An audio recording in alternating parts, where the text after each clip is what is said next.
गुरुर्ब्रह्मा गुरुर्विष्णु गुरुर्देवो महेश्वरः गुरु साक्षात् परं ब्रह्म तस्मै श्री गुरवे नमः। तस्मै श्री गुरवे नमः। रामाय रामभद्राय रामचन्द्राय वेधसे रघुनाथाय नाथाय सीताय पतये नमः। सीताय पतये नमः।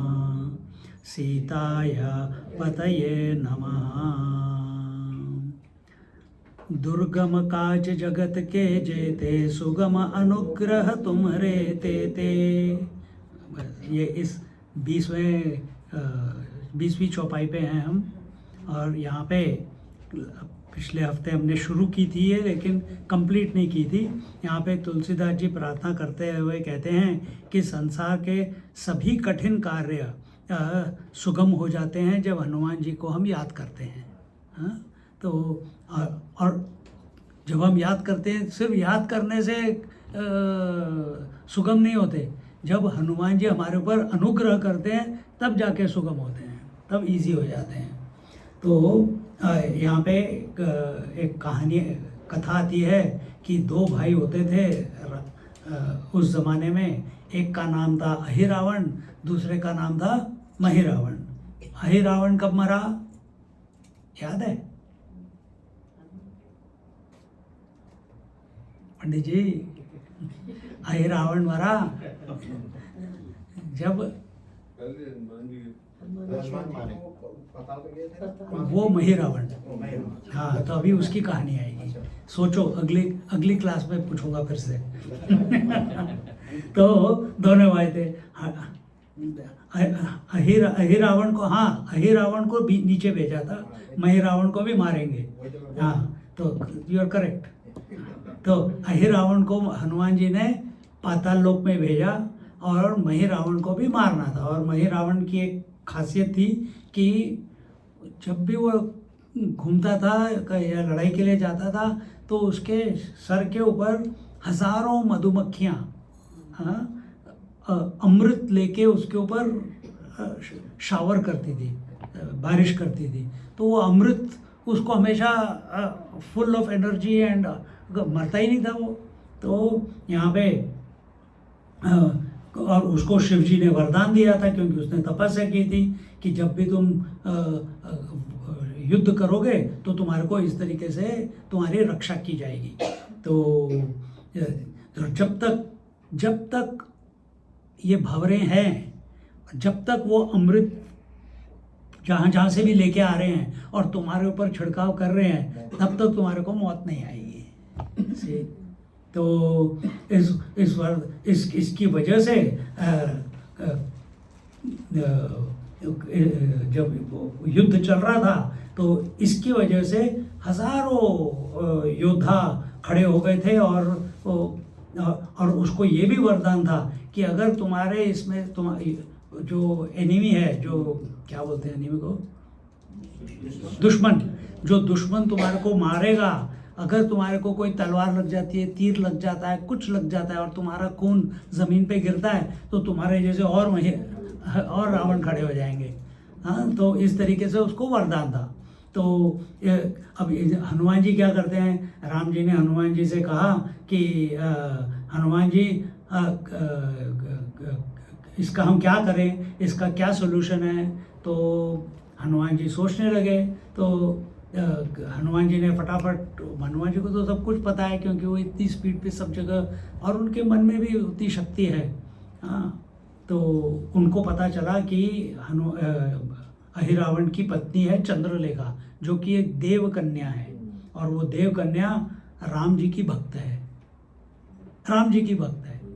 और ये पहुंच गए हनुमान जी फट से वहाँ पे कि भाई तुम उसकी पत्नी हो, तुम राक्षस कुल में कैसे आ गई, तुम तो देव कन्या हो, और तुमको तो मैं यहाँ से बचाने के लिए आया हूँ, तो और तुम्हारे को तो राक्षसों को कैसे मारना है उसके बारे में हमको नुस्खा बताना चाहिए कि रावण को कैसे मारें। कि उसने कहा वो तो मेरा पति है। तो हनुमान जी ने कहा वो है तो राक्षस, तुमको तो वो पकड़ के लाया है, तो तुमको तो वापस अपने देवलोक में जाना चाहिए, तुम यहाँ क्या कर रही हो राक्षसों के कुल में। उसने कहा ठीक है मैं हेल्प करूँगी, पर 2 शर्तें हैं। और क्या शर्त है? शर्त है कि मुझे, पहले हनुमान जी ने उसको एक्सप्लेन किया कि मैं राम जी का दास हूँ, तुम्हारे को हेल्प करने आया हूँ, वो सब हो गया। उसके बाद कहते हैं कि यदि मेरी शादी राम जी से हो जाए, इसका तुम हाँ, इसका तुम मेरे इसके शादी हो जाए मतलब राम जी मेरे पति बने, इसका तुम आश्वासन दो तो मैं तुम्हें हेल्प करूं, नहीं तो मैं तुम्हें मही के मृत्यु का उपाय बताऊंगी, नहीं तो मैं नहीं बताऊंगी।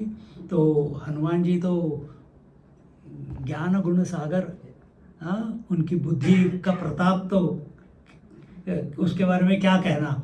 जब रामचंद्र जी को इंट्रोड्यूस करना था, जाके अपने आप को कितनी कितनी इंटेलिजेंटली उनके वर्ड्स उनके मुंह से निकले, और यहाँ पे इस प्रकार उन्होंने वादा कर दिया, और बाद में सोचेंगे कि क्या करना है।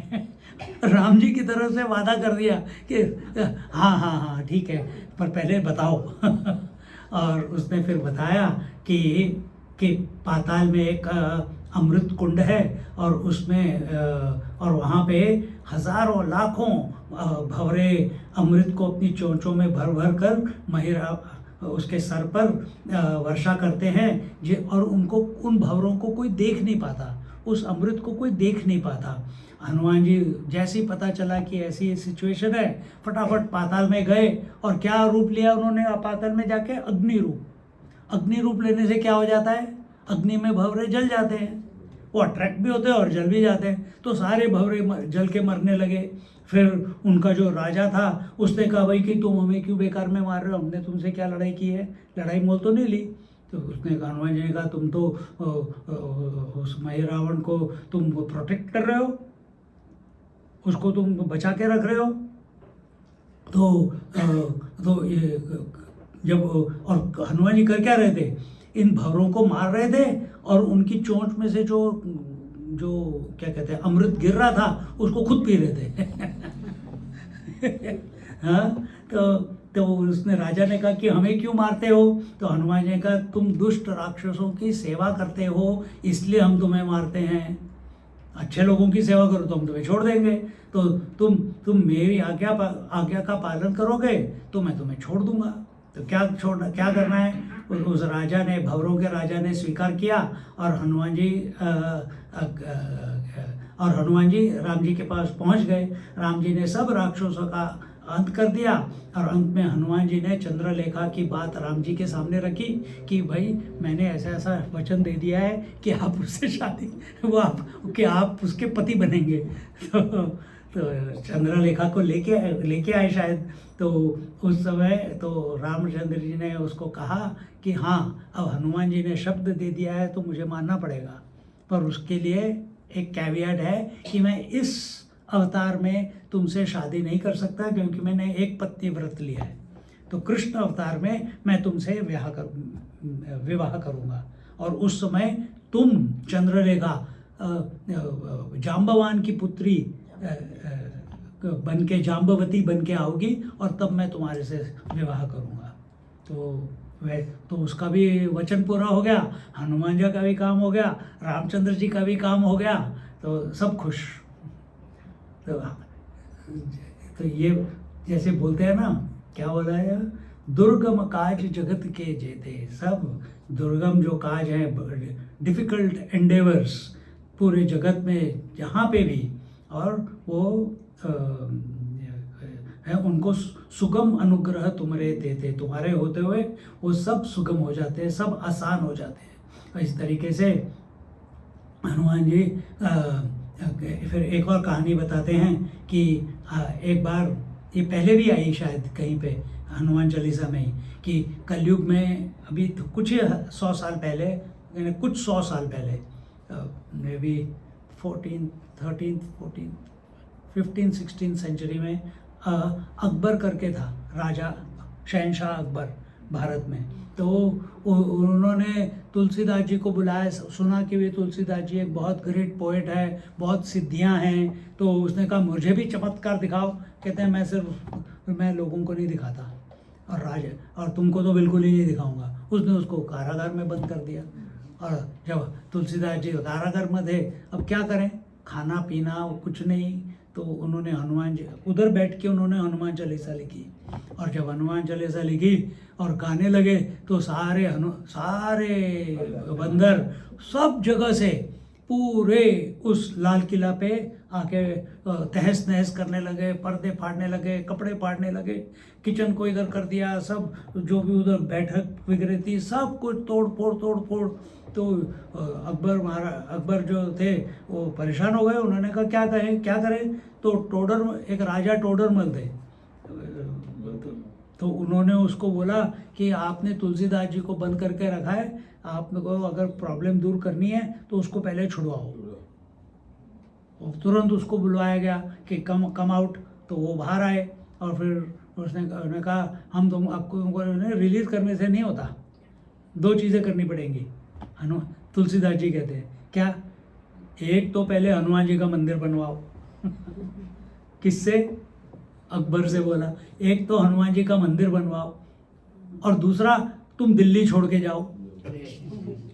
हाँ, तो अकबर फिर ही शिफ्टेड टू आगरा। और दिल्ली में तुम सरदार पटेल मार्ग, दिल्ली गया कोई? सरदार पटेल मार्ग देखा है या इंडियन कॉफ़ी हाउस देखा है? नहीं गया। क्या दिल्ली क्या गए? आगरा तो सब जाते हैं, मेंटल हॉस्पिटल है उधर। तो दिल्ली में कैनॉट प्लेस में एक हनुमान मंदिर है, बहुत प्राचीन, किसी से भी पूछना। शीशगंज गुरुद्वारे के बिल्कुल अगर ये सरदार पटेल मार्ग है, लेफ्ट हैंड साइड पे हनुमान जी का मंदिर है, और उधर रोड पे टर्न करोगे तो शीशगंज गुरुद्वारा है। तो वो मंदिर जो है वो उन्होंने बनवाया था। और कुछ लोग कहते हैं कि लाल किले के सामने जो हनुमान जी का मंदिर है वो उन्होंने बनवाया था। You visit both, how does it matter. हाँ, तो वो सब तब तो उन्होंने मंदिर भी बनवाया हनुमान जी का, और फिर आगरा भी रिलोकेट हुए, जैसे आप लोग ऑस्ट्रेलिया के रिलोकेट हो गए, उसी तरह इस तरीके से उधर जाके शांति हुई। तो फिर उसके बाद एक और कहानी आती है कि कैसे हनुमान जी सुगम अनुग्रह तुमरे थे, कैसे अनुग्रह करते हैं। कुरुक्षेत्र में भी द्रोणाचार्य के अस्त्रों से अर्जुन की सेना बहुत परेशान हो गई थी कि क्या यार, एक मेरे साथ तो हनुमान जी भी हैं, कृष्ण भी हैं, फिर भी द्रोणाचार्य के, भीष्मसेन के, भीमसेन के, नॉट भीमसेन, भीष्माचार्य के, कर्ण के तीर आ रहे हैं और त्रास दे रहे हैं। और अभी तो जब द्रोणाचार्य तो उसके गुरु थे, ये अपना पूरा दम इसको लग ही नहीं रहा था कि मैं अपने गुरु के सामने तीर कैसे चलाऊं। गीता सुन ली है, फिर भी थोड़ा एक हिचकिचाहट रहती है ना कि मैं गुरु के सामने कैसे करूं। हमारी भी जैसे अगर मेरे को स्वामी जी यहाँ पे बैठे हों हमारे और कहें परमानंद चलो स्टार्ट करो, लेक्चर दो, मैं नहीं दे सकता, मेरे से आवाज़ ही नहीं निकलेगी उनके सामने। तो ऐसे पहले होता था, अभी थोड़ा सा अभी वो भी थोड़े चालू हो गए हैं। तो मेरे को बोलते हैं अच्छा तू जा, मैं नहीं आ रहा, तो मैं जाके लेक्चर देता हूँ। 2-3 जगह पे ऐसे हो गया और फिर चुपचाप बाद में आके पीछे बैठ जाते हैं। और जैसे ही मैं देखता हूँ कि वो आ गए, मैं पूर्णमदम करके बंद कर देता हूँ। मेरे से आगे नहीं बोला जाता उनके सामने। तो इस तरह से क्या कहते हैं, तो अर्जुन कंप्लेन करने लगे निराश होकर कि यार मेरे रथ के ऊपर लाल झंडा है, लाल झंडे पे हनुमान जी विराजमान हैं, फिर भी ये तीर जो आ रहे हैं कैसे मुझे इतना त्रास कर रहे हैं, और मैं क्या ऐसे। और द्रोणाचार्य सिर्फ इसको नहीं तंग कर रहे थे अर्जुन को, उनका एक एक वार हजारों हजारों सैनिकों को मार रहा था। 10-10 हजार सैनिक एक तीर मारते थे, उसमें से 10,000 तीर निकलते थे और 10,000 सैनिक मरते थे। तो उसने कहा ऐसे करेंगे तो ये तो फटाफट खत्म हो जाएगा वो युद्ध। तो उन्होंने फिर उनको बोला कि भाई आप तो ऊपर बैठे हैं, हमको ये सब विनाश देख रहे हैं, फिर भी आप कोई सहायता नहीं कर रहे, आपका बल होने का फायदा क्या हुआ? जब कोई खिसिया जाता है तो ऐसे ही बोलता है। तो उसने कहा आपका फायदा क्या है हमारे पास, हमारे साथ रहने का? तो हमारे हनुमान जी कहते हैं कि ऐसे नहीं है कि मैं तुम्हारी सहायता नहीं कर रहा, मैं थोड़ा सा भी कुछ कर दूं तो ये युद्ध अभी खत्म हो जाएगा, क्योंकि मैं अगर अपना आकार बढ़ा लूं तो यह युद्ध खत्म हो जाएगा। अगर मैं अपनी एक बंदर कैसे करते हैं ना, तो मैं ऐसे एक बार भी कर दूं तो ये युद्ध खत्म हो जाएगा। तो उसने कहा, अर्जुन ने को बिलीव नहीं हुआ कि ऐसे कैसे हो सकता है। तो उसने थोड़ा सा कहते मैं तेरे को एक सैंपल देता हूँ और सैंपल देने के लिए उन्होंने थोड़ा सा चिल्लाए, थोड़ा सा। सैनिक लोग तो सारे बेहोश हो गए, और जितने भी ये द्रोणाचार्य, भीष्माचार्य, ये सब हाथ जोड़ के कांपते कांपते बोल रहे हैं, हनुमान जी हमने आपको क्या किया है कि आप हमारे को ऐसे त्रास दे रहे हो? हम आपकी शरण में हैं, हमको त्रास मत दो।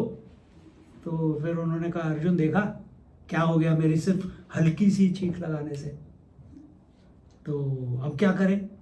अब कहते हैं मैं तो ये मनुष्य, मेरा नाम मैंने बताया था ना पिछली क्लास में, उनका नाम राक्षांतक है, राक्षसों को मारने वाला, राक्षसंतक। तो जो अंत करता है किसका? राक्षसों का। तो कहते हैं मैं राक्षस अंतक हूं, मैं मनुष्य अंतक नहीं हूं, तो मैं इस युद्ध में पार्ट नहीं ले सकता, क्योंकि मैं हूं त्रेता युग का। मेरी जो पावर है वो इस द्वापर युग में ये लोग हैंडल नहीं कर पाएंगे सी। पर हाँ, मैं एक चीज कर सकता हूं, क्या? तुम्हारे पास एक और पवन पुत्र है भीम, जब भी वो दहाड़ेगा उसकी आवाज में मैं थोड़ी सी अपनी आवाज मिला दूंगा। तो सेना में सबसे ज्यादा डर किसका था? सेना में भीमसेन का था। और फिर दूसरी बात कहते हैं, जब भी तू अपने गांडीव धनुष की टंकार लगाएगा, तो he used to announce himself.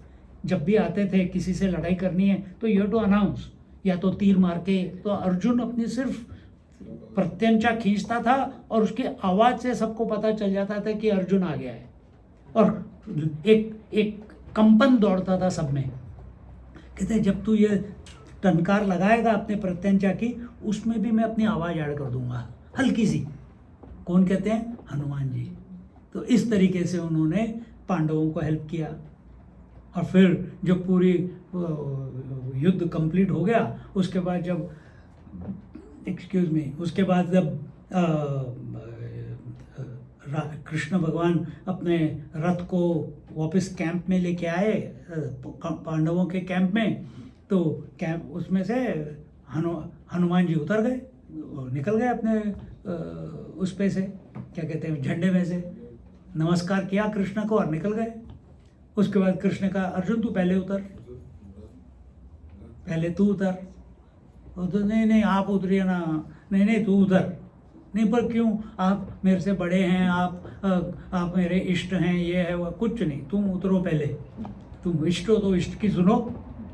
उतरते हैं, फिर कृष्ण जी उतरते हैं, और जैसे ही उनका पैर उस रथ में से हटता है, उसी क्षण पूरा रथ भस्म हो जाता है। उसी वक्त पूरा रथ भस्म हो जाता है। क्यों हो जाता है? प्रश्न पूछो। क्योंकि नहीं, हनुमान जी ने तो बचा के रखा था, पर भस्म क्यों हुआ? क्योंकि सारे कर्ण के, भीष्म के, द्रोण के जो तीर लगे थे, वो पहले ही तीर में खत्म हो जाता। हनुमान जी ने उसको इकट्ठा करके रखा था। और जैसे ही वो उतरे, और कृष्ण भगवान ने भी, बट मेनली हनुमान जी ने, और फिर वो भस्म हो जाता है। इस प्रकार से हमारे हनुमान जी क्या कहते हैं, सुगम अनुग्रह तुमरे तेते। फिर उसके बाद बोलते हैं राम दुआरे तुम रखवारे, होत न आज्ञा बिनु पैसारे। यहाँ पे कहते हैं राम दुआरे तुम रखवारे। तो जो जो चंद्र जी की दुआ करते हैं, उनको प्रे करते हैं, उनकी भक्ति करते हैं, उनकी रखवाली भी हनुमान जी ही करते हैं। और होत न आज्ञा बिनु पैसारे, और तुम्हारी आज्ञा के बिना हमको रामचंद्र जी का दर्शन नहीं हो सकता। कैसे? तो आप ही हमारे रामचंद्र जी को प्राप्त करने के लिए आप ही माध्यम हैं, आप ही उपाय हैं। You are the means to get to him. Hanuman ji, Tulsidas ji के लिए भी यही हुआ था। आपको तो कहानी तो पता ही है, पहले भी बताई है। हाँ, तो क्योंकि उनका जो धाम है, उनका कौन सा धाम है? रामचंद्र जी का धाम कौन सा है? साकेत, साकेत धाम। कृष्ण जी का कौन सा धाम है? कोई लोग गोलोक बोलते हैं, कोई लोग वैकुंठ बोलते हैं, है ना। तो ये साकेत धाम जो है, उसकी रक्षा कौन करता है? हनुमान जी। हनुमान जी तो कहते हैं रामचंद्र जी के धाम की रक्षा करने वाले आप ही हैं। तो उनके पास जाना है अगर हमको, अगर if you are the doorkeeper, आप जैसे लंकिनी थी, पिछली बार देखा, इधर नहीं देखा था, अध्यात्म रामायण में, तो लंकिनी लंका की रक्षा करती थी। हनुमान जी छोटे से बन के गए और लंकिनी ने देख लिया। वो क्या कहते हैं, वो जो आजकल कौन सी रेज,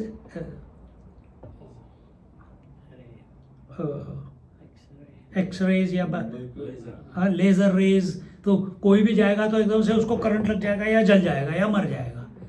तो जैसे हनुमान जी जाएंगे, उसको पता चल गया, उसने उसको पकड़ने की कोशिश की। हनुमान जी तो छोटे से थे, इतने से मच्छर की तरह, उस मच्छर के रूप में उन्होंने एक घूसा मारा उसको। उस घूसे से जैसे हनुमान जी का स्पर्श हो गया, लंकिनी को याद आ गया, अरे मेरे को ब्रह्मा जी ने बोला, मैंने ब्रह्मा जी से पूछा था मेरे को क्यों इस रावण के सहायता करने के लिए भेज रहे हो, कुछ किया होगा उसने जिसकी वजह से उसको शाप मिला। तो कहती है इसका उपाय, इसमें से बाहर कैसे निकलूंगी मैं? तो उन्होंने कहा जिस दिन एक बंदर आएगा और तेरे को मुक्का मारेगा, उस दिन तेरे को सब याद आ जाएगा और उस दिन तेरी मुक्ति हो जाएगी उसके मुक्के से। वो मुक्ति हो गई उसकी। और फिर हनुमान जी अंदर चले गए, फिर विभीषण को मिले, फिर सीता जी को मिले, फिर जो जो कांड करना था सब कर लिया उन्होंने। हाँ, तो उसी तरह से बिना हनुमान जी की कृपा से हमको रामचंद्र जी का वास्तविक रूप कौन सा है रामचंद्र जी का? सिर्फ ये जो रूप देख रहे हो, ये तो इस पृथ्वी पे हमको ऐसे दिखते हैं, या जिनको दर्शन होते हैं उनको ऐसे दिखते हैं, पर वास्तविक रूप क्या है रामचंद्र जी का? आप राजा नहीं, आपका वास्तविक रूप क्या है? मेरा? हाँ, आपका मतलब सबका, सिर्फ आपको नहीं पॉइंट कर रहा। आप सबका वास्तविक रूप क्या है? हाँ, मनुष्य। अगर मैं अभी कुछ बोलूँगा तो आप कहेंगे हाँ ये भी ठीक है। आपका वास्तविक रूप आपकी आत्मा नहीं है? बिना आत्मा का क्या आप मनुष्य बन सकते हो? मनुष्य हो ही नहीं सकता बिना आत्मा के। तो आपका वास्तविक रूप आपकी आत्मा है, और उसका रूप क्या है? सच्चिदानंद स्वरूप, नित्य शुद्ध बुद्ध मुक्त स्वरूप। वो उसका रूप है, वो उसके एट्रीब्यूट है, वो उसकी क्वालिटी है। पर हम सिर्फ ये जैसे हम लगते हैं, 2 हाथ 2 पैर, वैसे हम सारे भगवानों को भी वैसे ही बना के रखा हुआ है। वो हैं कैसे? वो किसी गुरु की, ऐसे हनुमान जी की या देवी की, उसकी कृपा होगी तब आपकी दृष्टि परिवर्तन होता है। लास्ट टाइम भी हम दृष्टि परिवर्तन पे बात कर रहे थे।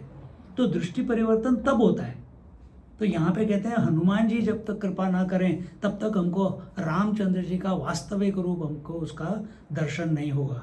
क्योंकि वास्तविक रूप होगा जब तक तुम इनके आकार को देख रहे हो, तब तक तुम उस आकार को देखने वाले हो। समझ रहे हो मैं क्या बोल रहा हूँ? अगर मैं आपको देख रहा हूँ तो मैं आपसे अलग हूँ, आपसे भिन्न हूँ। आप और मैं के बीच में एक डिस्टेंस है ना? पर अगर मैं भगवान का वास्तविक रूप, अगर मैं उसमें लीन होना चाहता हूँ, भगवान में लीन होऊंगा, भगवान से एक होऊंगा, तो फिर उनमें और मेरे में डिफरेंस होगा क्या? डिस्टेंस होगा क्या? नहीं। तो फिर मेरे को वो जो आकार है, जो धनुष बाण खड़े लेके खड़े हैं, वो दिखेगा क्या? अब मैं ही नहीं हूं तो फिर देखने वाला कौन है? देखो, तो ये जो जिसमें हमको लीन होना है वो वास्तविक रूप है। ये जो रूप आपको मेरे को तो सामने दिख रहे हैं, यहाँ पे भी हैं, तो ये जो रूप है रामचंद्र जी का, इट इज अट्रैक्टिव। हमारे को इस जगत में हमको ये रूप हमको भाता है। हम इसके साथ रिलेशनशिप बना सकते हैं, इनके साथ सीता, लक्ष्मण और हनुमान जी को देखते हैं, and we can create a relationship. उनसे बात कर सकते हैं, उनको देख सकते हैं, एंड उनकी कहानियाँ पढ़ सकते हैं। पर जब एक साधक इतना परिपक्व हो जाता है, इतना मैच्योर हो जाता है राम नाम में, कि उसको इस रूप से अभी कुछ लेना देना नहीं, उसको सिर्फ राम और राम का अस्तित्व से उसका क्या कहते हैं, रिलेशनशिप है, तब जब हनुमान जी देखते हैं कि ये ऐसा भक्त अभी पैदा हो गया है, तो इसको जाके हेल्प करनी चाहिए, तब जाके फिर वो हेल्प करते हैं। तब उस समय अपने आप तुम्हारे मन में आ जाएगा कि मेरे को हनुमान जी से हेल्प लेनी पड़ेगी। अभी तो सब कुछ मैं पूजा कर रहा हूँ, मैं आरती कर रहा हूँ, मैं लेक्चर दे रहा हूँ, मैं सुन रहा हूँ, मैं बकरे बने हुए हैं सबके सब। बकरा इज ऑल्सो एन प्रतीक ऑफ ईगो, इसलिए किसी धर्म में से बकरों को काटते हैं।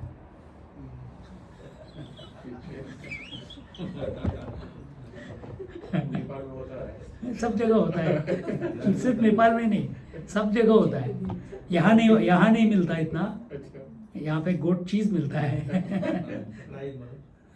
Anyway, let's continue. तो श्री हनुमान जी की कृपा के आश्रय से तुलसीदास जी ने राम जी के नाम का प्रचार करते हुए काशी के राजा थे एक। तुम गए हो सब, कोई ना कोई गया काशी में? काशी में वो महल जाके देखा है? थोड़ा सा गंगा जी के से नीचे जाओ, ऊपर की तरफ जाओगे काशी से,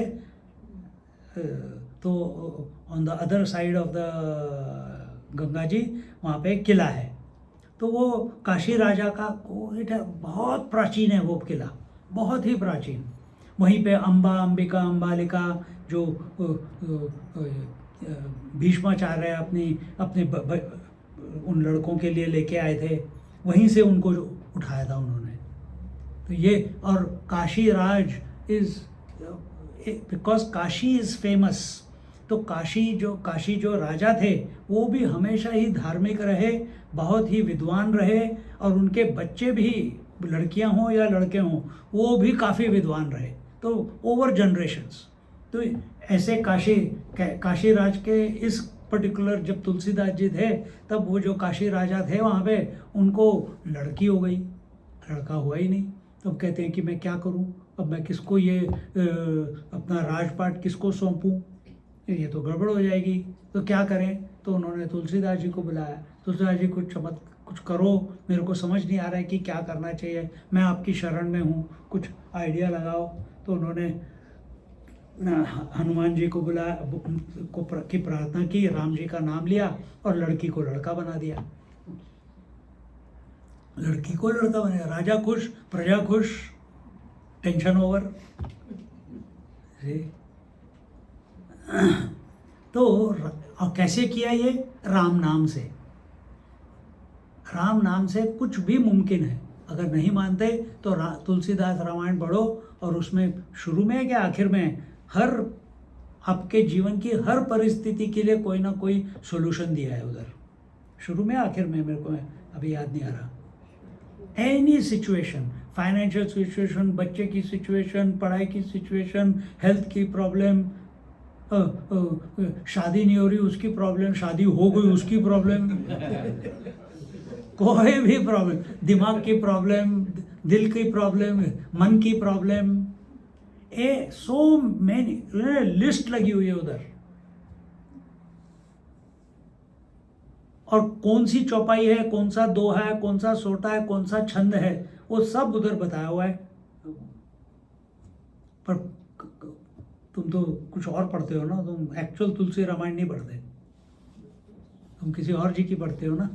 किसकी पढ़ते हो तुम लोग? तुलसी हैं? तुलसी कृत रामायण हाँ, वो किसकी लिखी हुई है वो? किसकी लिखी है? कोई और लिख के, तुलसीदास जी के रामायण नहीं है वो, ज्वाला प्रसाद। ज्वाला प्रसाद। तो उसमें ये सब नहीं है। तो तुलसी रामायण पढ़ोगे तो उसमें ये सब नुस्खे मिल जाएंगे। जीवन की कोई भी समस्या हो, बस वो चौपाई पकड़ लो, वो छंद पकड़ लो और उसको रिपीट करना शुरू कर दो। इसमें फर्क क्या है? किसमें? बहुत बहुत फर्क है। तुलसी रामायण जो है वो तुलसीदास जी की रचना है, ओरिजिनल है। ओके। ज्वाला प्रसाद के ज्वालामुखी प्रसाद, ज्वाला प्रसाद। तो ज्वाला प्रसाद ने उसमें बहुत बहुत चीज़ें ऐड कर दी हैं। वो उन्होंने भाव से लिखा है, पर वो उनका भाव है। तो then you are getting in tune with Jwala Prasad भाव, नॉट तुलसीदास जी भाव। समझ रहे हो मैं क्या बोल रहा हूँ? हाँ जी। तो ओरिजिनल पे जाओ, बट क्योंकि may be in Fiji it started like that, so everyone is following that, and it is written in even more simpler common man's language, Jwala Prasad ji की जो है, वेर एज तुलसीदास जी अवधि में लिखी हुई है। तो इवन मोर सिंप्लीफाइड है ये, और उसमें उन्होंने कई चीज़ें ऐड कर दी जो मैं पढ़ रहा था शुरू में, कुछ साल पहले जब मैं उसी में से पढ़ता था, तो फिर कई चीज़ें तो मेरे को समझ नहीं आई।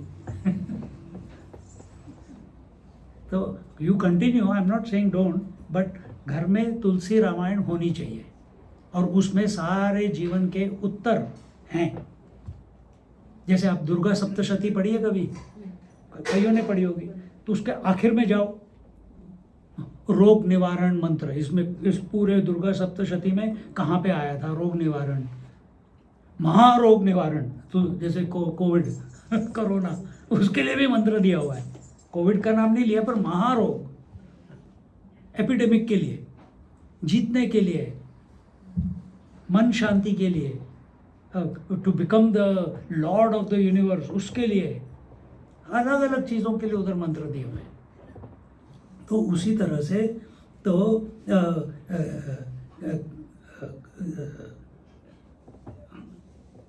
तो यहाँ पे राजा की लड़की को तुलसीदास जी ने लड़का बना दिया। काशी में ब्राह्मणों की सभा में के आग्रह से एक गौ हत्यारे के हाथ से शिवजी के नंदीगण को पेड़ा खिलाया, और इस प्रकार और भी अद्भुत कार्य किए जिससे राम नाम का प्रचार फैलने लगा। कहाँ? काशी में। काशी क्या है? काशी का के बारे, काशी किसके लिए इम्पोर्टेंट है? शिव जी के बारे में। वहाँ पे तो काशी विश्वनाथ है ना, वो वहाँ पे राम नाम कहाँ गया? पर तुलसीदास जी वो भी पहले काशी विश्वनाथ के ही भक्त थे, वेदों के ज्ञाता थे, पढ़ाते थे। माँ बाप नहीं थे, किसी गुरु ने उनको अपने शरण में ले लिया था और वो पढ़ाते थे। फिर वहीं पे पढ़े और फिर वहीं पे अध्यापक बन गए।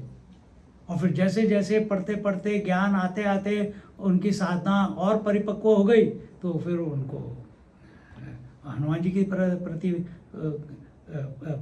क्या कहते हैं, प्रेम हो गया। तो यहाँ पे कहते हैं कि जैसे जैसे राम नाम के प्रचार काशी में और काशी के इर्द गिर्द जो क्षेत्र हैं उसमें फैलने लगा, तो कलयुग को बड़ी परेशानी हुई।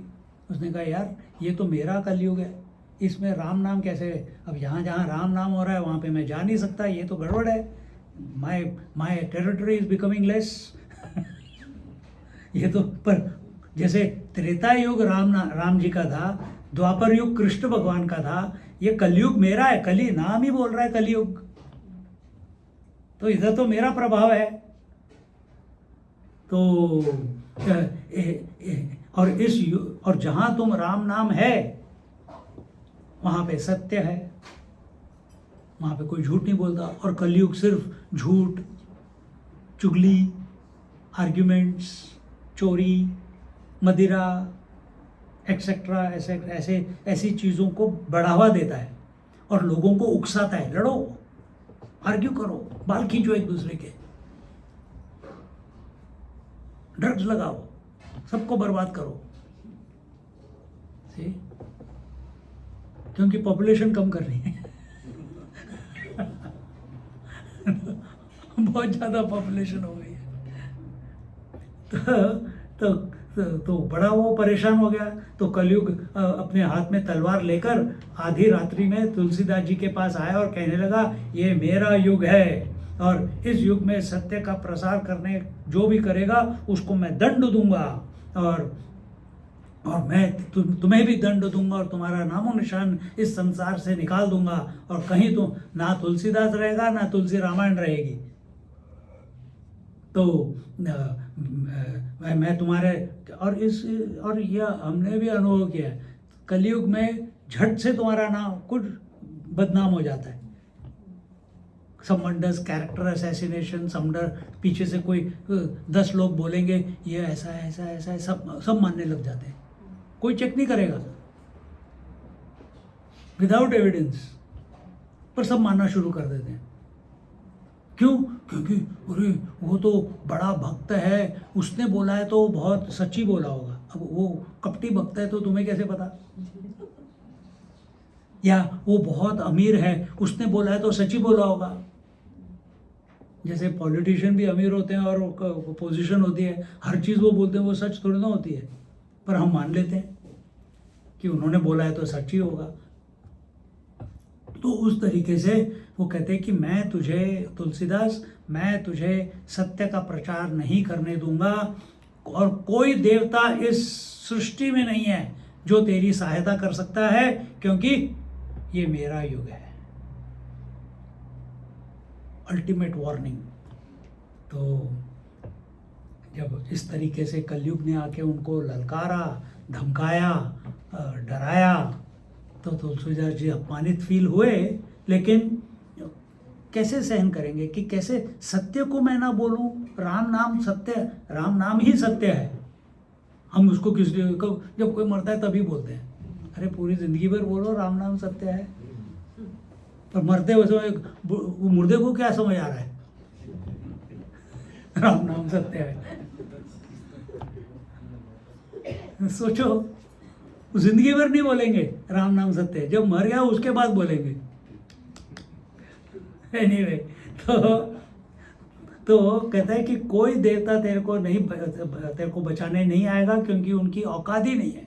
ये मेरा समय है, मेरे सामने कोई देवता नहीं खड़ा हो सकता। और उस अगले दिन जब रात को कलयुग हमेशा रात को ही आता है, दिन में नहीं आता। तो सुबह जब उठे हनुमान जी, तुलसीदास जी, सुबह उठते ही उन्होंने हनुमान जी की स्तुति कर डाली। और उस समय हनुमान जी सामने आ गए उनके, जब उन्होंने स्तुति की, क्योंकि अब तो रिलेशनशिप बन गई है तुलसीदास जी की और हनुमान जी की। तो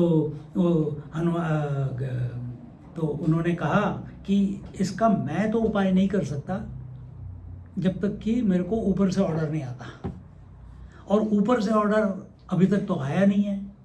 पर हाँ, मैं ये कर सकता हूँ कि अगर तुम विनय करो, रामचंद्र जी को विनय करो, तो मैं वो विनय means a request out of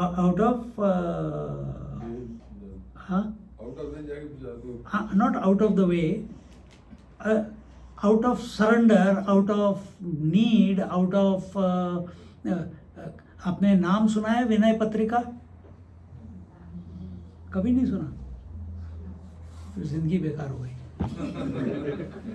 पढ़ो, विनय पत्रिका पढ़ो। छोटे छोटे कॉम्पोजिशंस हैं, छोटे छोटे, कहीं 10 श्लोक, कहीं 15 श्लोक, चौपाइयाँ, कहीं पे 20 चौपाइयाँ, कहीं पे 25 चौपाइयाँ, ऐसे अलग अलग अलग चीज़ें उन्होंने एक संग्रह किया है विनय पत्रिका। तो he is requesting the lord to help him. तो कहते हैं तुम वो लिखो, उसकी रचना करो। हनुमान जी उसको उपाय बता रहे हैं कि तुम उसकी रचना करो। मैं इतना कर सकता हूँ, क्योंकि मैं तो नहीं कर सकता जाके बोल सकता कि भाई स्वामी रामचंद्र जी तुलसीदास जी को कल ही आया था, मैं नहीं ऐसे कर सकता, मेरा ये जॉब नहीं है। तुमने मुझे बुलाया है, तुम्हारे को सोल्यूशन ढूंढना है, मैं तुम्हारे को गाइड कर रहा हूँ। तुम विनय पत्रिका लिखो और उस विनय पत्रिका को मैं जाके रामचंद्र जी को प्रेजेंट करूँगा और उनको मैं मनवा लूँगा और उनको मैं मनवा लूँगा। तो रामचंद्र जी जब इन्होंने लिखा तो और अगर राम जी ने आज्ञा दी कि हाँ कली को मारो, तो मैं जाके मार दूंगा। पर रामचंद्र जी ने अगर आज्ञा नहीं दी तो मैं नहीं मारूंगा, नहीं मार सकता। हम we can only try. You write a letter of request and I can present it to Ramchandra ji, but in the end he is the boss. उनके कहे बिना मैं कुछ अपने जीवन में नहीं करता, क्योंकि मेरा कोई उद्देश्य नहीं है। मेरा सिर्फ एक ही उद्देश्य है, राम काज करीबे को आतुर, राम काज करीबे को आतुर। तो लेके गए राम हनुमान जी वो विनय पत्रिका लेते हैं, किसी दिन लेंगे, उसमें से कुछ एक दो पार्ट्स यहाँ पे ले सकते हैं। कुछ उन्होंने संस्कृत में लिखा है, कुछ तो we can take small snippets in that. बहुत सुंदर है। तो वो साकेत धाम गए और जाकर वो विनय पत्रिका राम जी के सामने रखी और कहा, ये तुलसीदास जो है ना रामचंद्र जी, वो आपका भक्त है और कली उसे बहुत सता रहा है, और आप इस पत्रिका पर हस्ताक्षर कर दीजिए, और अगर कर देंगे तो मैं उस कली को मैं मार दूंगा। हनुमान जी रामचंद्र जी को बोल रहे हैं, रामचंद्र जी को कोई डाउट करने का कोई चांस ही नहीं है। उन्होंने कहा हनुमान जी ने बोला है, ये तो हमेशा सच ही बोलता है और बोल ही रहे हैं। उन्होंने फटाफट सिग्नेचर कर दिया। हनुमान जी जैसे ही साकेत से बाहर निकले, सीधे कली के पीछे पड़ गए। कली भागे जा रहा है, भागे जा रहा है, भागे जा रहा है, हनुमान जी उसके पीछे पीछे पीछे पीछे। वो परेशान हो गए, ये कहाँ से आ गया, ये तो मेरा समय है, इतना ईगो से बोल रहा था, और अभी यहाँ पे हनुमान जी उसके पीछे पड़े। तुलसीदास को बोला था कि सारे देवता मेरे सामने कुछ नहीं है, अभी हनुमान जी उसके पीछे पड़े हैं। अब कहाँ गया उसका वो वचन, वो भाग रहा है इधर उधर। फिर वो ब्रह्मा जी के पास गया तो तब यहाँ पे लिखा है, तुलसी अनाथ के परे रघुनाथ की सही है। तो हस्ताक्षर होने के बाद हनुमान जी उसके पीछे पड़े और वो चिल्लाने लगा, महाराज मेरी रक्षा करो। हनुमान जी उसके पीछे थे। ब्रह्मा जी ने सीधे ब्रह्मा जी के पास गया कली कि प्लीज़ मेरी हेल्प, ब्रह्मा जी मेरी रक्षा करो, ये कौन मेरे पीछे पड़ गया मेरे को पता नहीं। हनुमान जी है, बंदर है।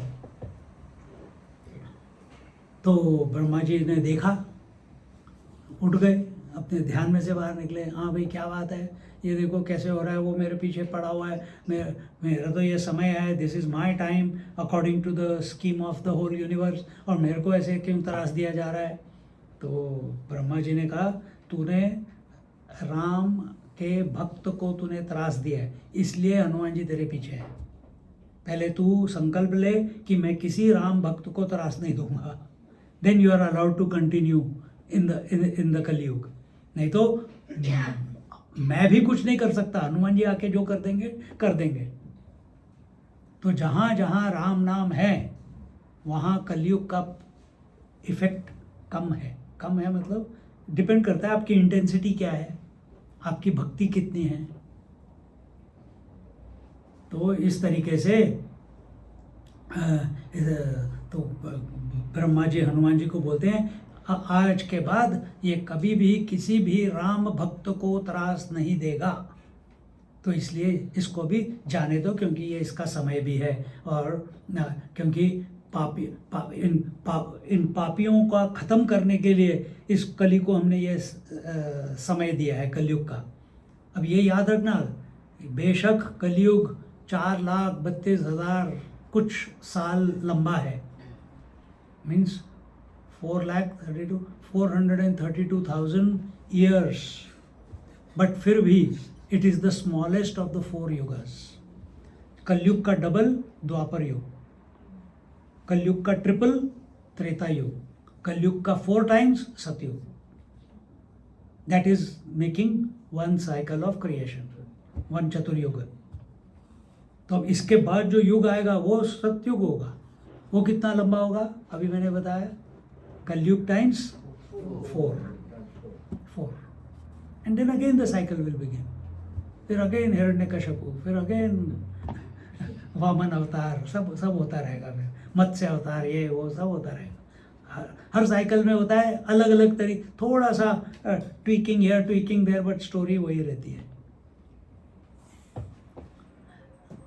जैसे आप रोज उठते हो, वही दिन होता है, वही रात होती है, वही वाइफ होती है, वही बच्चे होते हैं, वही पति होते हैं, वही खाना होता है. फिर अगर रात को सो गए, फिर अगले दिन उठे, फिर ब्रेकफास्ट में सैंडविच, लंच में सैंडविच, डिनर में सैंडविच. अरे साइकिल तो कंप्लीट हो गई. तो इस प्रकार से तो कली महाराज जब ब्रह्मा जी की शरण में गए तो कली से उनकी रक्षा कर, हनुमान जी से उनकी रक्षा हुई. और उधर हनुमान जी के जो उपासक थे अपने तुलसीदास जी, और हनुमान जी ने उस समय ब्रह्मा जी के सामने संकल्प कर लिया कि अगर कली राम भक्तों को त्रास देगा, उसका मैं उसी क्षण मैं उसको खत्म कर दूंगा. तो इस संकल्प के साथ राम दुआरे तुम रखवारे, सब सुख लहै तुम्हारी सरना, तुम रक्षक काहू को डरना. जो आपकी शरण में आते हैं वही वास्तविक सुख का अनुभव करते हैं. हनुमान जी के लिए बोला जा रहा है कि जिसके आप रक्षक हो वह हमेशा निडर रहता है. निडर का मतलब समझते हो? अभय. अभय का मतलब फियरलेस. हमको किससे डर लगता है?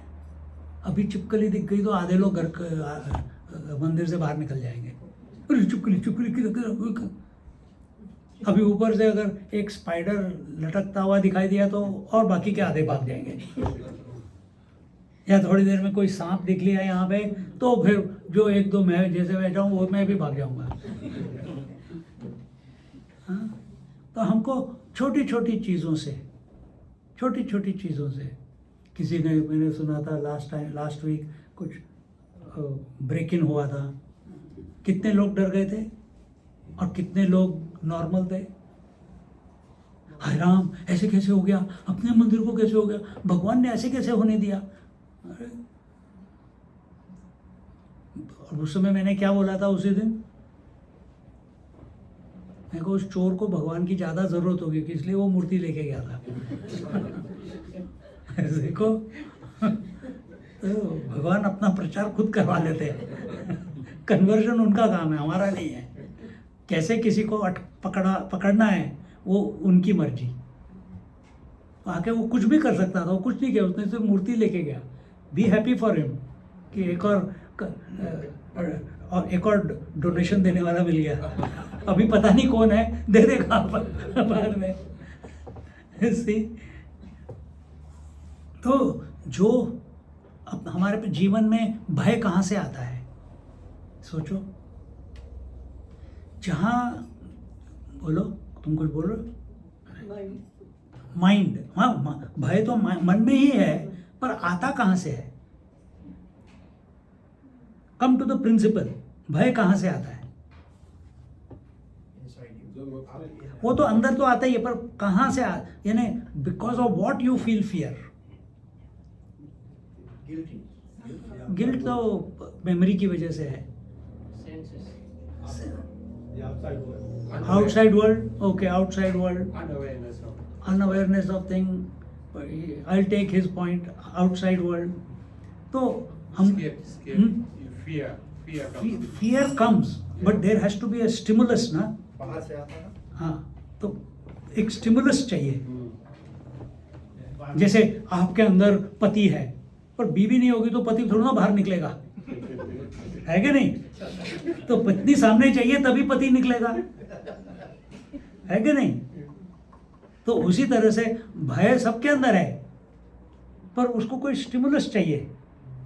आपके अंदर मसल्स हैं पर कहीं दिख नहीं रहे, जिम जाओ, स्टिमुलेट करो मसल्स को, अपने आप डोले बनने शुरू हो जाते हैं, ठीक है ना। तो वैसे ही अपने अंदर फियर है, तो फियर किस वजह से अपने अंदर कहीं पे छुपा हुआ है, कहाँ पे? It's unmanifest. जैसे एक लहर पानी में अनमैनिफेस्ट है, थोड़ी सी हवा लगती है वो पानी में से लहर बाहर आ जाती है कि नहीं? सोने में सारे ऑर्नामेंट्स अनमैनिफेस्ट है, विलीन है, पर एक सोनार आता है, उसी सोने में से माला भी निकालता है, कंगन भी निकालता है, अंगूठी भी निकालता है, मंगलसूत्र बनाता है, कड़ा बनाता है, सब चीज़ें निकलती है उसी सोने में से, पर कोई चाहिए ना। तो वैसे जो अपने अंदर फियर अनमैनिफेस्ट है, उसको बाहर कौन निकालता है? मन तो अंदर ही है यार। हाँ, बाहर का stimulus, correct. Relations and position, तो उसको एक लाइन में बोलना हो तो ये तो फिर भी लंबा हो गया। रिलेशंस बहुत सारी हैं। जहाँ पे द्वैत है, जहाँ पे द्वैत मीन्स डिफरेंसेस है। So I am different to you, you are different to me because I see it that way.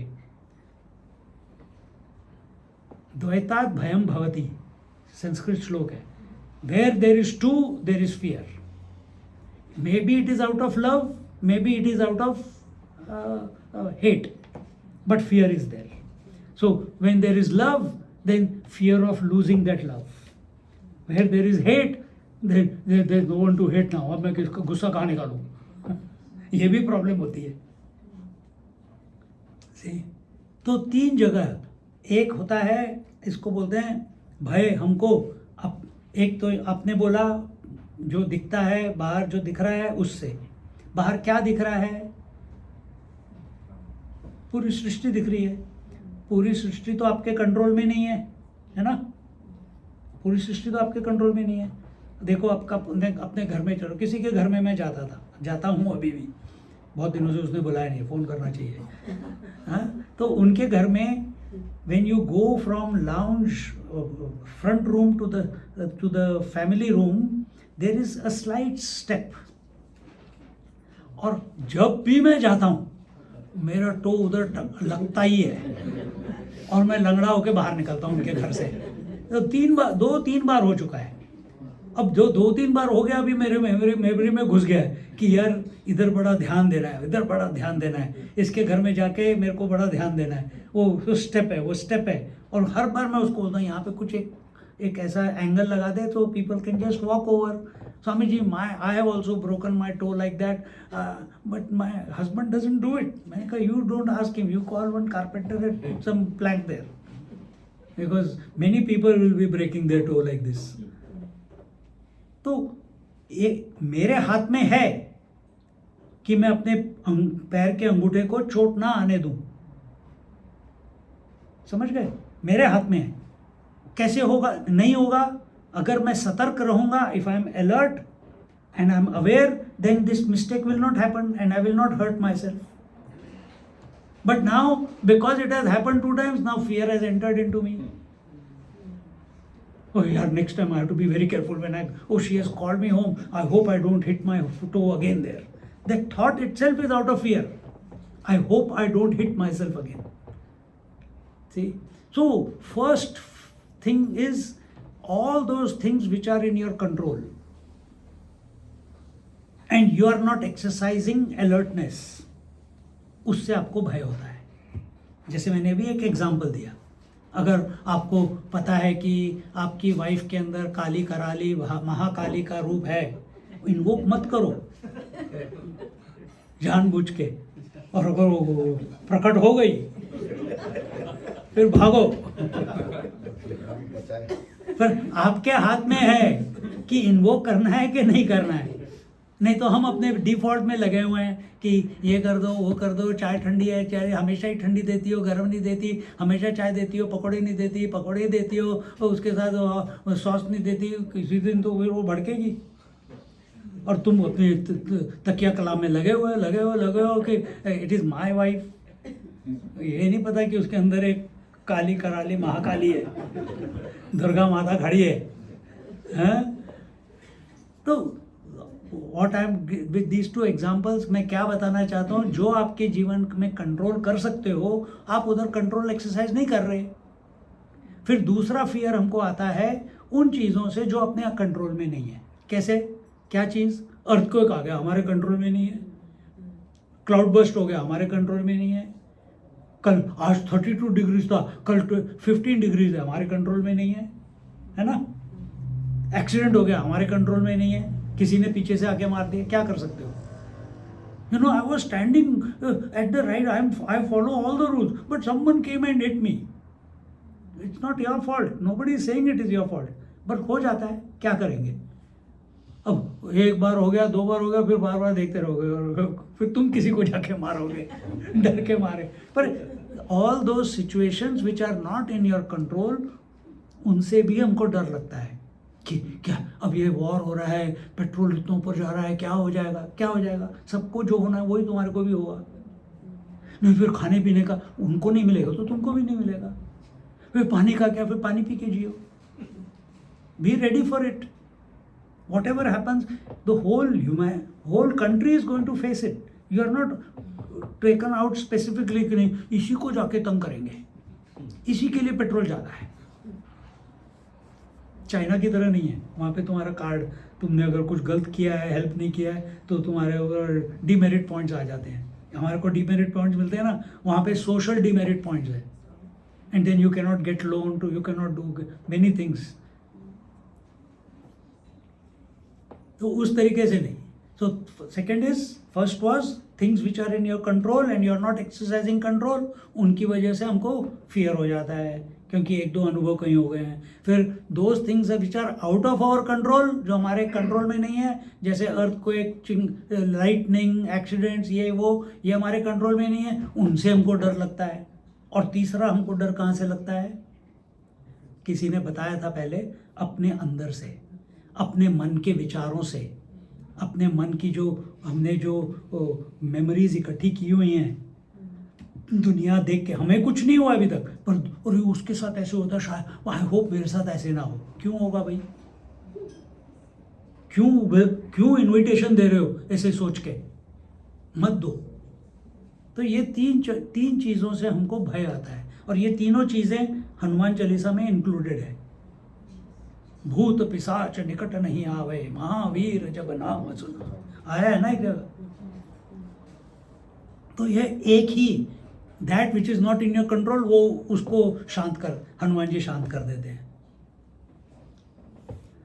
तो जो आपकी शरण में आते हैं वही एक्चुअली सुख पाते हैं। सुख का अनुभव आएगा जो आपकी शरण में आएगा।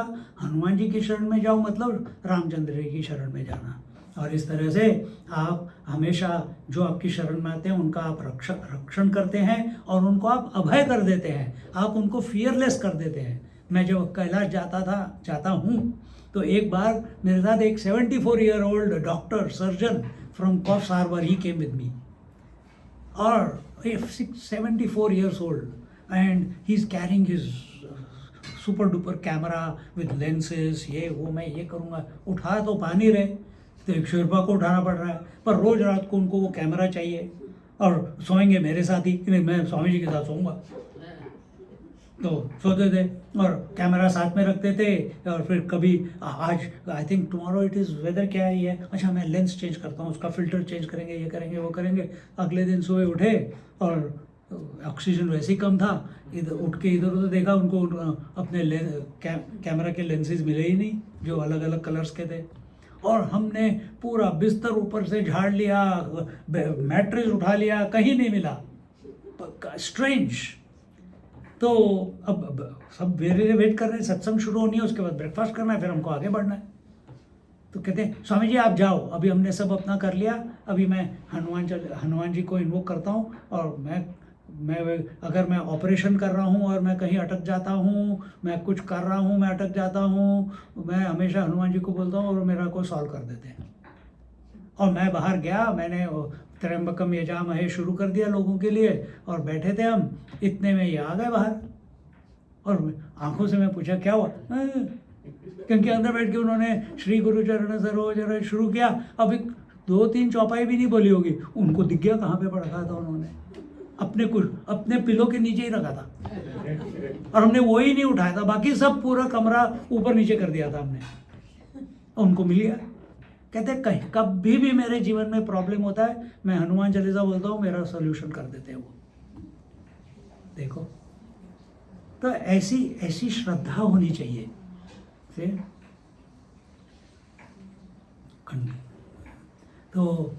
तो ऐसे हनुमान जी को, या ऐसे हनुमान जी के भक्त को भयभीत कौन कर सकता है? कोई नहीं कर सकता। तो इस तरीके से जब पांडव लोग वनवास गए थे, तो ये रिमेंबर दे वेंट फॉर कि वो 12 साल वनवास में थे और 1 साल अज्ञातवास में थे। जब जल गया था उसके बाद गए थे, तब सब के सब अपने कुटिया बना के बैठे हुए थे, सेल्फ पिटी।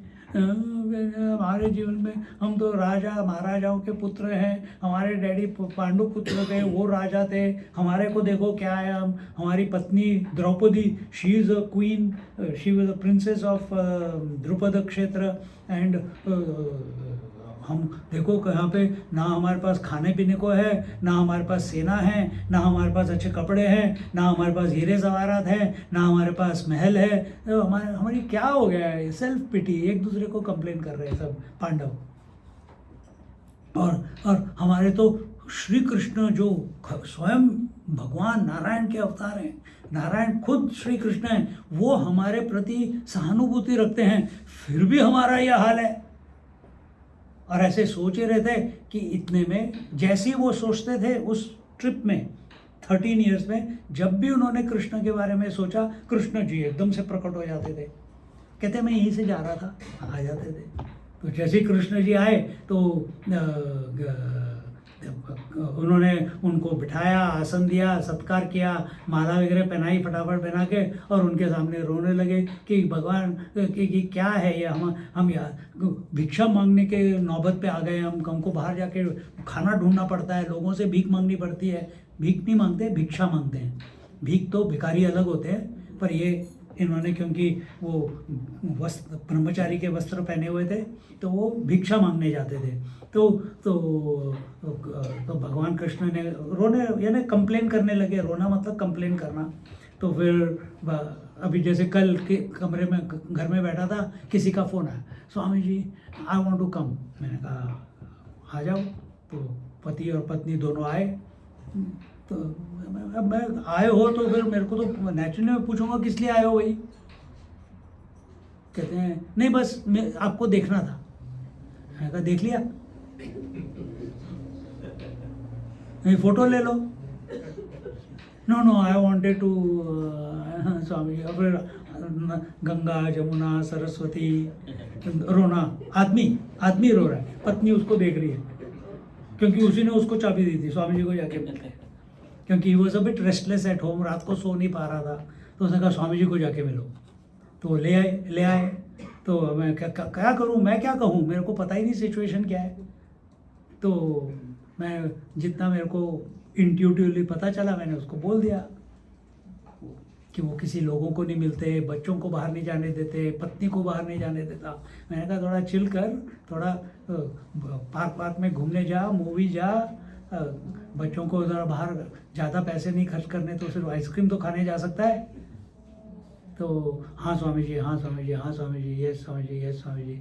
फिर मैंने कहा ठीक है, वो now you got the solution, now you I got some job to do, you carry on. No Swami ji, I want a hug, I want a hug. तो फिर मैंने हग दिया, और बच्चे की तरह रोने लग गया, फुट के रोने लगा।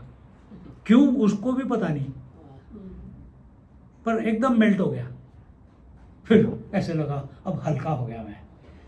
जैसे हम यहाँ पे आते हैं ना ट्यूसडे का डोज मिल गया, उसके बाद अगला दिन हल्का हो जाता है कि भाई हनुमान, हमने अपना क्या कहते हैं लोग, क्रिश्चियन लोग संडे टू संडे जाते हैं, हम ट्यूसडे टू ट्यूसडे जाते हैं अपनी ड्यूटी कर ली। तो वैसे उसका एकदम से वो फ्री हो गया। और तो भगवान कृष्ण ने क्या बोला उनको कि मैं तुमको दुख क्यों आया है ये मैं बताता हूँ। तुम्हारे जीवन में ये 13 साल का दुख, 12 साल का वनवास और 1 साल का अज्ञातवास क्यों आया है, इसलिए मैं बताता हूँ। इसमें भी हनुमान जी की स्टोरी है। अब वो मैं अगली बार बताऊँगा। नहीं, अभी 15 मिनट कंटिन्यू करना है पंगा। ओके। तो कहते हैं कि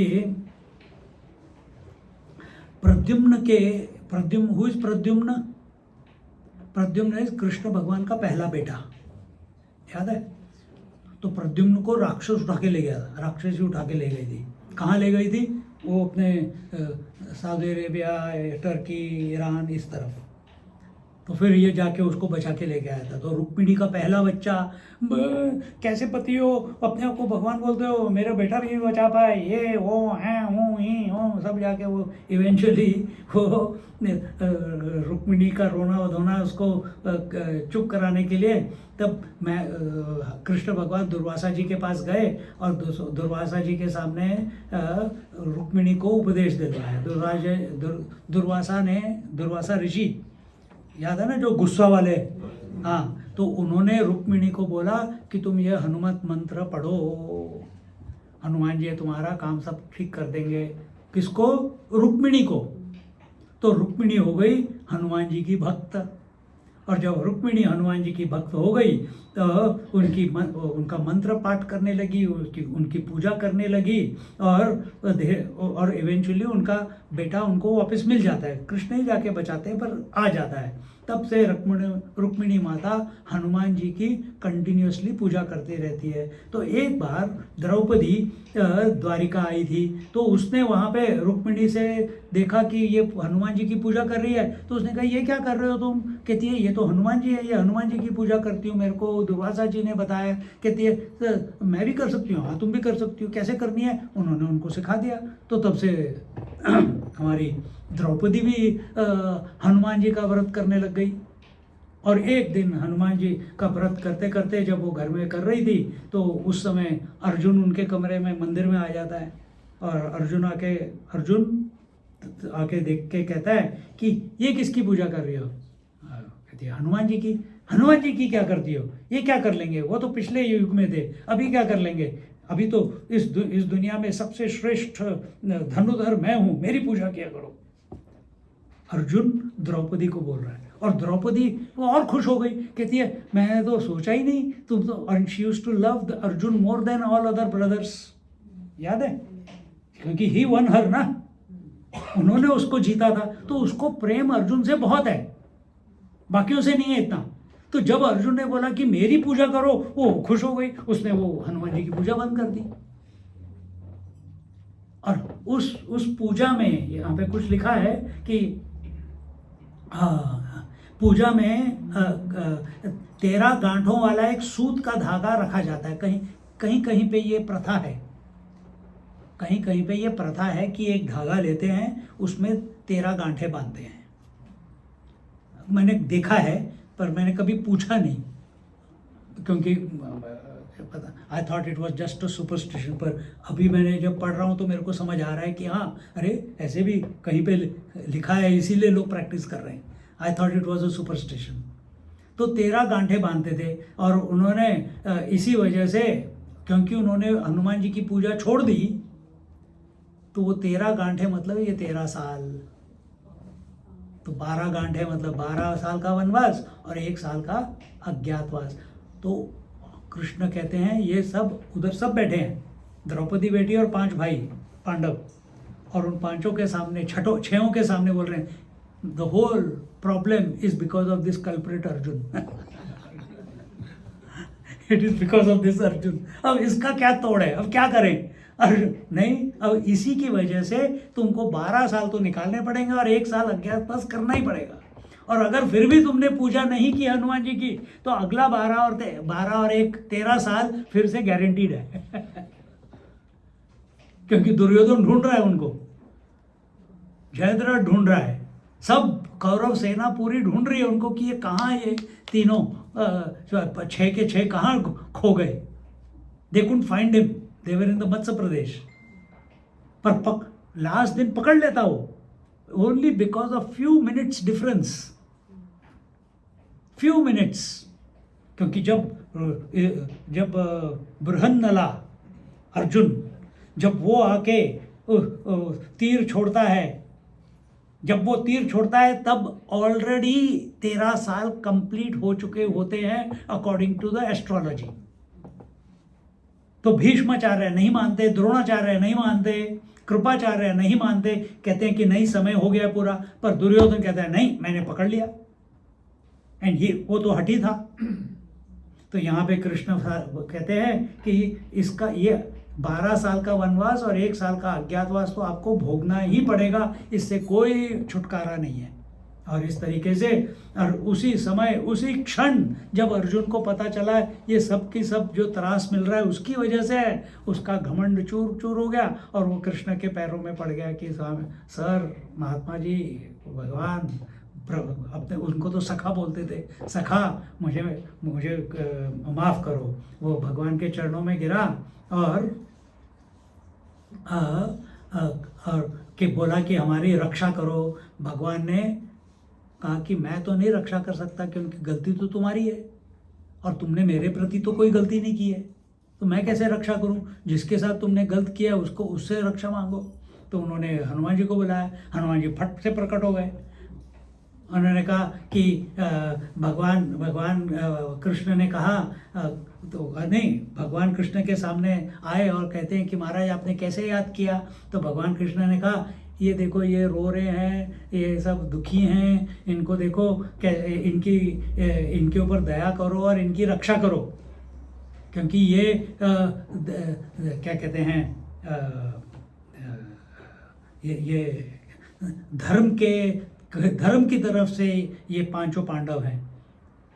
तो और हनुमान जी को क्या है, जब कृष्ण ने बोल दिया कि ये धर्म की तरफ से है, उनको कोई डाउट नहीं है, क्योंकि वो क्या कर रहे हैं, राम राम राम राम राम राम। उनको कि ये मैं पांडवों के साथ क्या करूं, मैं इनके साथ क्या करूं, इनको कोई लेना देना नहीं है किसी कौरव से और पांडव से।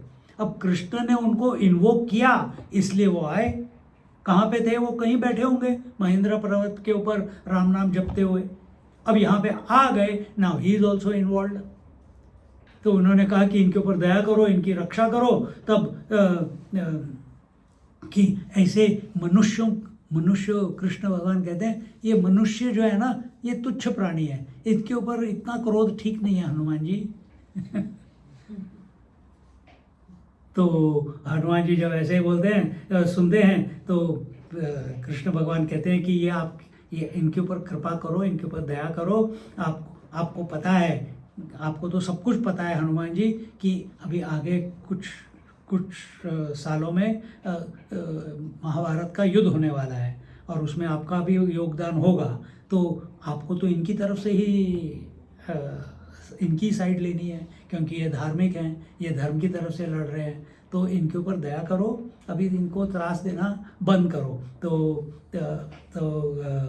और अर्जुन जिसकी वजह से आपकी पूजा बंद हुई है, क्योंकि द्रौपदी उनकी पूजा करती थी हनुमान जी की, अर्जुन ने आके उसको रोका, बोला मेरी पूजा कर, तो दोषी कौन? अर्जुन। तो कहते हैं इसके ऊपर दया करो, क्योंकि इस महाभारत युद्ध में अर्जुन ही मेरा चैनल है, अर्जुन ही सुपात्र है और इसी की वजह से ये युद्ध जीता जाएगा। तो इसको माफ करो। तो इस तरीके से बोलते हुए और ये इतना भी नहीं, इसमें बोलते हैं कि इनकी रक्षा करना आपका कर्तव्य है, क्योंकि इनकी ही रक्षा करने से सारे देवताओं को फ्रीडम मिलेगा, क्योंकि अभी सब देवता त्रसित हैं कौरवों की वजह से। तो और ये सारे पांडव जो हैं ये तो देवता को ही अंश है ना, सारे के सारे पांडव तो देवता को ही अंश हैं।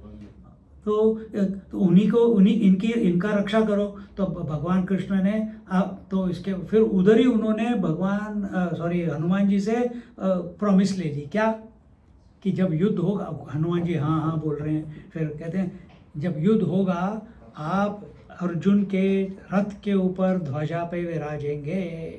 उन्होंने कहा डन डन स्ट्रेट अवे, क्योंकि इस प्रसंग के पहले कृष्ण ने हनुमान जी को बता दिया है कि मैं ही वो राम हूं, उनको दिखाया, क्योंकि इसने कहा कि कृष्ण बुला रहा है, मैं कृष्ण के पास क्यों जाऊं, मैं तो रामदूत हूँ, राम भक्त हूँ। फिर रामचंद्र जी के पास कृष्णचंद्र जी ने उसको राम रूप दिखाया तो अरे पैरों पे गिर गए। तो इस तरीके से हनुमान जी की शरण में आने से हर एक का दुख दूर का निवारण हो जाता है और हनुमान जी की कृपा से सबको सुख की प्राप्ति होती है। फिर इसके बाद एक और प्रसंग है, वो है भीमसेन का। भीमसेन जा रहा था देवताओं को से लड़ाई करने के लिए, तो कहता मैं जाता हूँ स्वर्ग जाके सबको दिखाता हूँ, मैं कोई कम हूँ, मैं पवन पुत्र, मैं भी पवन पुत्र हूँ और मेरे बड़े भाई हनुमान जी हैं और मेरे को कौन रोक सकता है। तो जा रहे थे, फिर हनुमान जी तो अभी मिल के गए थे, तो इन्होंने फिर कैसे उनको सबक सिखाया, उनका गुरूर जो था कि आई एम द ग्रेटेस्ट योद्धा। एंड वो भीम जो था वो थोड़ा इमोशनल था, तो how to use emotion and channel your energy Hanuman ji teaches him, that we will see in our next class. बोलो सियावर रामचंद्र की जय, पवन सुत हनुमान की जय, बोलो भाई सब संतन की जय, सद्गुरुनाथ महाराज की जय, गंगा मैया की जय, यमुना महारानी की जय, आज के आनंद की जय। हर हर नमः पार्वती पतये, हर हर महादेव। ओम पूर्णमदा पूर्णमिदं पूर्णात् पूर्णमुदच्यते, पूर्णस्य पूर्णमादाय पूर्णमेवावशिष्यते। ओम शांति शांति शांति। हरि ओम। श्री गुरुभ्यो नमः। हरि ओम।